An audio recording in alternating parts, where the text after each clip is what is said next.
Hi, it's Shells and Moshville Times, and I'm here with Sam from Raised by Owls, who is headlining here at Pentre Fest. Hello. Yeah, I'm all right. Thank you, man. It's good to be here. First show of 2022, so yeah, really looking forward to it. It's the first gig for me, proper gig, 2022 as well. Yeah, it's been I've been to a few, I've attended a few, but I've not played one yet. So it's dusting off the cobwebs from last August. So how's the rehearsals going?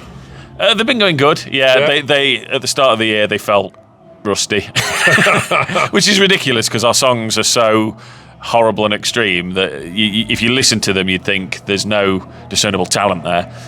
No, if you'd think that there's just noise, but yeah, we were rusty. I think could see a little bit more than noise. Yeah, yeah. So how's your have you got anything new at all, or is it same stuff as?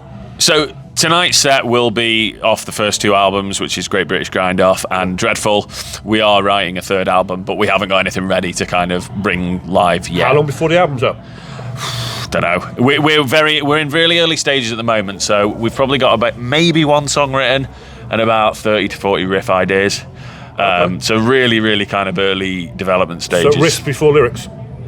Well, I've got a Word document full of song titles and concepts, and there's about 60 on there. Are current events kind of influence some of your? I mean, to a degree. I mean, it always does. Yeah. And sometimes what I've tried to do on this one is get a big list of like people's names, a big list of like pop culture references, and then see, almost piece them together. And Are you releasing this the same way as the previous two?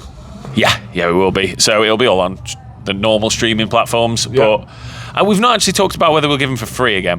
Yeah, that's basically what I was asking. Yeah. You guys, you've been very generous with your music. Yeah, so the first two albums are available for free on Bandcamp now. Yeah. They always have been. Worth getting now? Yeah. Right now. No, I think it's a discussion we have at the start of every album cycle, and we go, right, are we going to put this out for free?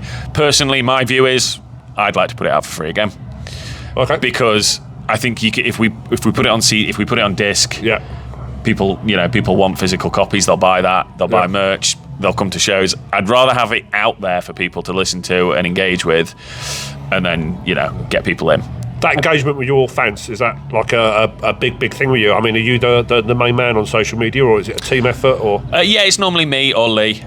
Typically me. I'm kind of like commenting back and like talking to people on there, so it's normally me, but sometimes Lee as well. So social media is like for what it is. Obviously there's necessary evils with it, but it's a huge tool for us. It's been like you kind of mastered it compared to a lot of bands. Well, we've used it to our advantage for sure, and it's really paid off quite nicely. So but as we discussed before the interview, and I think we probably touched on it Bloodstock. It's the two different sets of fans that you get. We do get people who are like, I love your videos. Through lockdown, your videos were great, and I really appreciate that. And I hate your music. Like, can't stand your music. It's awful. Fair enough. And then there's some people who, might like the music but not like the comedy aspect of it.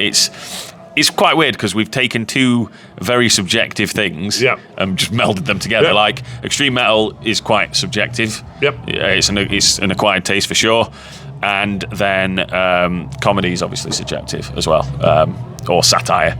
So is there much actual writing that goes on with the comedy satire stuff, or is it kind of do you wallboard it and you get a storyboard up? No, I'm trying to learn how to do screenplays at the moment. Well, I have been since the start of the pandemic, so it's really good practice for me. So I write it up in like a screenplay form and send it to the guys and be like, right, here's a video. Okay, so have you got an intention of diversifying out into a full-blown, Yeah, well, I don't know. See where it goes. Yeah, I find it quite fun to do. It's a really good little hobby. So you want a TV show eventually or something? Yeah, I'd love that. I mean, I've dabbled with like sitcom ideas and stuff, so we'll see. But even if it goes nowhere, even if I send it to someone and they were like, "This is dog shit," the Raised by Owls, TV show, the new Monty Python. Yeah, well, that'd be lovely. But if not, it's just really fun. It's like a really fun kind of like side.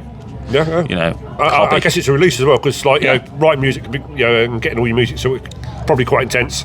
Well, the other guys kind of do the music as well, and they kind of just, sometimes I'm there and I might go, how about do this, or the song go this way. and I just do the lyrics. So, you know, it's a bit more of a focus for me in the band as well, which is nice. Yeah, and the guys supportive of that, they try and dip in at all? Or? Yeah, oh yeah, so it's not, like, I say that I write, so I do write a lot of them, but you know, while we're there on the day, we will like bounce ideas off us. There's some that we've done where they've just kind of been majoritatively improv. Yep. And there's been a couple where over like during lockdown, me and Lee were writing together. There's like a bit of software we've got where we can write together. So yeah, sometimes we've got kind of a good balance of everyone, I think. And have you been, to bring it back to this festival, have you been in this area before, or have you played around it? No, first time we've played here. Really looking forward to it. It's a great little venue. Yeah, I'm quite impressed. You're not always sure what you're going to get with a social club, are you? So no, it's brilliant. The setup in there is, and out there, it's the two stages are really great, and there's some excellent acts on. So yeah, it's a good lineup. One of the reasons I've driven all the way from Oxfordshire. So but but it's a good lineup, and have you got anything else lined up in the near future at all that you want to tell people about at home? So we'll be starting churning videos out again soon. We've written and recorded a load. We're just going to put them out. Diversifying a little bit on YouTube, like kind of not a podcast, but a more chat-based thing, which we're going to be doing soon, which should be, we'll see how it goes. It's quite fun to film. We've got 2 big shows after this. So we have got, we're celebrating 5 horrible years of Raised by Owls, and we're playing Nottingham Rescue Rooms on the 28th of May, and then the Underworld in London on the 4th of June. With Tortured Demon? With Tortured Demon, yeah. Yes, that's one hell of a lineup. I think I have to be there. Yeah, it's going to be fun. Tortured Demon, I saw them at Bloodstock. Yeah. It's one of the best bands I've ever seen in the Jägermeister stage. They tore it apart. I mean, the 0161 crowd that were watching them and everything absolutely wrecked that place. It was fantastic. The pit was insane. It was really brutal, and it was just I mean your pit is one of the only ones I've seen. Mr. Blobby and large inflatable condoms surfing along together. But it's that was quite entertaining to watch. It's one of them. I was there just as an interviewer, so I didn't have a camera. But it was really quite entertaining to watch. I quite look forward to that, and I hope to catch you down at Camden again, and maybe we can grab 2 minutes down there. 100%. It'll be. It's the 4th of June one in Camden's actually my birthday as well, so you're going to be hammered. Yeah. I'm going to party quite hard at that gig. But fantastic. Both Rescue Rooms and Underworld are like bucket list venues for me. Yeah, it's just like, I love the Underworld. It's fantastic. It's really difficult to photograph that, but it's a fantastic venue. I've seen so many legendary bands in there as well. I'm just like, it's from where I grew up. It's just down the road as well. Yeah, so it's brilliant. But I might actually book a room in Camden for the night just so I can get hammered too. Nice, so, excellent. Thank you very much for your time, though, and I'm looking forward to seeing you on stage later on. Yeah, thanks a lot, man. Thank you. Bye. Bye. Cheers, buddy.